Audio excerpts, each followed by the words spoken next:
kami sebenarnya saksi yang dihadirkan itu tidak menerangkan apa-apa.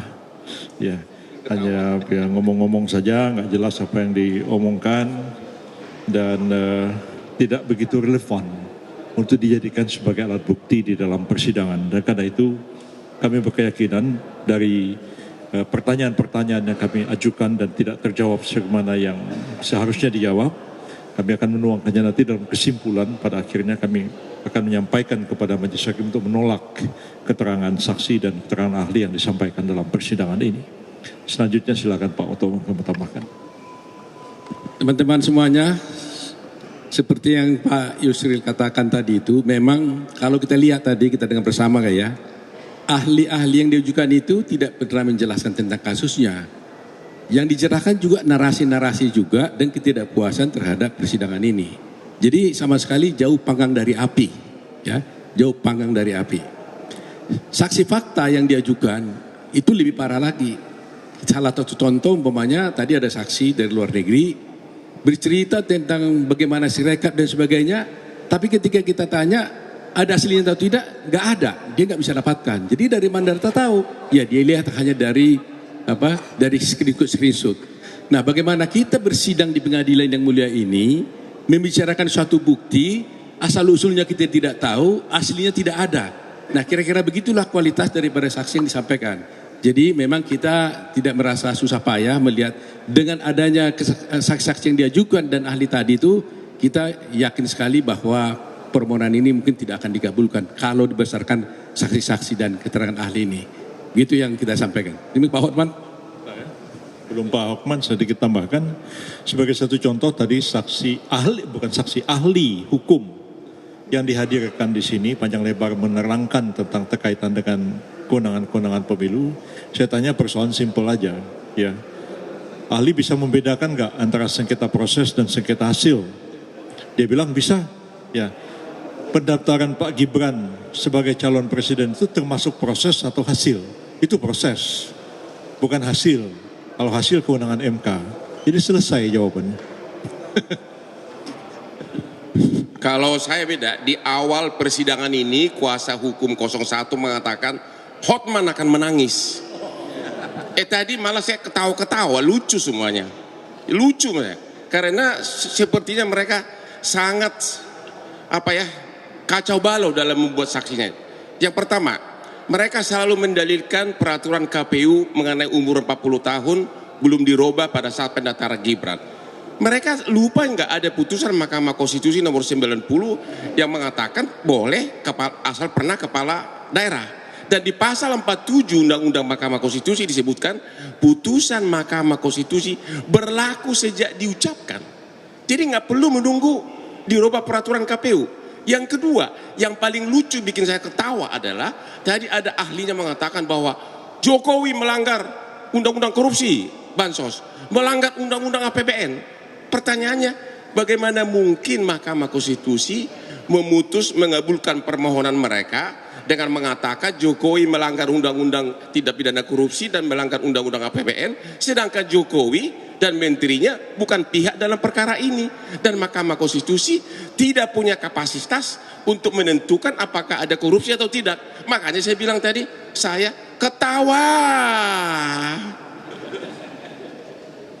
Jadi begini, tadi juga misalnya ahli menerangkan bahwa satu pejabat penyelenggara negara atau birokrasi itu tidak bisa mengambil satu kebijakan berdasarkan vonis pengadilan. Nah, dia bilang putusan Mahkamah Konstitusi itu vonis dalam bahasa Belanda katanya. Pak Kaligis itu lebih tua dari saya, bahasa Belandanya jauh lebih bagus dari saya. Iya, Pak Kaligis bisa terangkan nanti vonis itu artinya apa dalam bahasa Belanda ya. Dan putusan Mahkamah Konstitusi itu bukan vonis karena tidak mengadili orang. Dia menguji undang-undang terhadap undang-undang dasar dan dia membatalkan bunyi undang-undang ya pemilu dan mengatakan bahwa calon wakil presiden itu boleh ya di bawah 40 tahun sepanjang dia pernah atau sedang menjabat jabatan-jabatan yang dipilih melalui pemilu termasuk pemilu kada, termasuk pemilihan kepala daerah. Itu sama sekali bukan vonis ya. Putusan Mahkamah Konstitusi dalam hal pengujian undang-undang itu mempunyai kekuatan yang setara dengan undang-undang, dan karena itu dia bisa dilaksanakan. Itu bukan vonis pengadilan. Kalau vonis pengadilan dieksekusi oleh eksekutor, beda sama sekali pengertiannya. Jadi saya juga agak heran ya, ahli dihadirkan ke sini tapi kurang memahami persoalan begitu simpel ya. Ketika zaman dulu kita belajar hukum, bicara vonis itu belum ada ini Mahkamah Konstitusi ini. Jadi itulah pengertian vonis dalam bahasa Belanda, tapi dalam konteks sekarang sudah jauh berbeda pengertiannya. Barangkali Pak, ini tambahkan Pak Kaligis, tolong jelasin istilah vonis ini Pak. Habis ini Pak Kaligis cerita.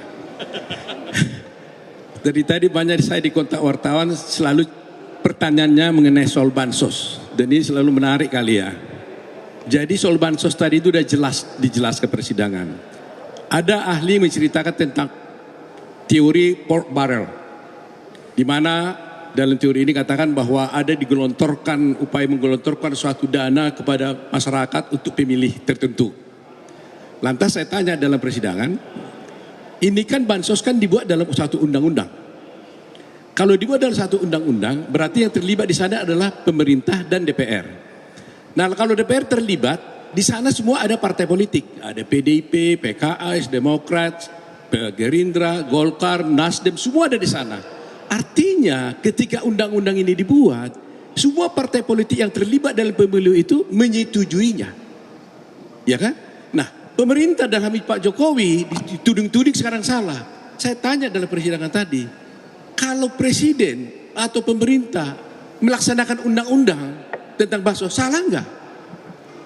Ya dia bilang ya memang wajib dilaksanakan undang-undangnya. Loh, kalau sudah undang-undangnya harus dijalankan, kalau bansos harus dijalankan, atas dasar apa bisa menyalahkan pemerintah dalam hal ini?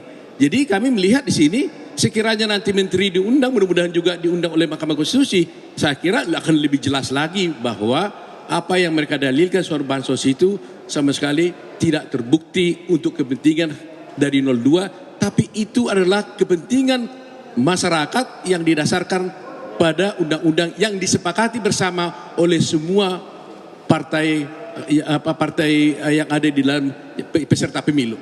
Itu aja. Pak Kaligis. Satu terakhir dari Hotman. Hari ini terungkap bahwa 01 itu tidak pernah melakukan audit forensik resmi atas Sirekap. Ya, jadi mulai hari ini kalian jangan pertanyakan lagi soal Sirekap. Sirekap itu sah. Karena mereka ternyata hanya riset-riset pribadi dari yang mengaku ahli. Agar sah di mata hukum harus dilakukan audit forensik resmi terhadap Sirekap.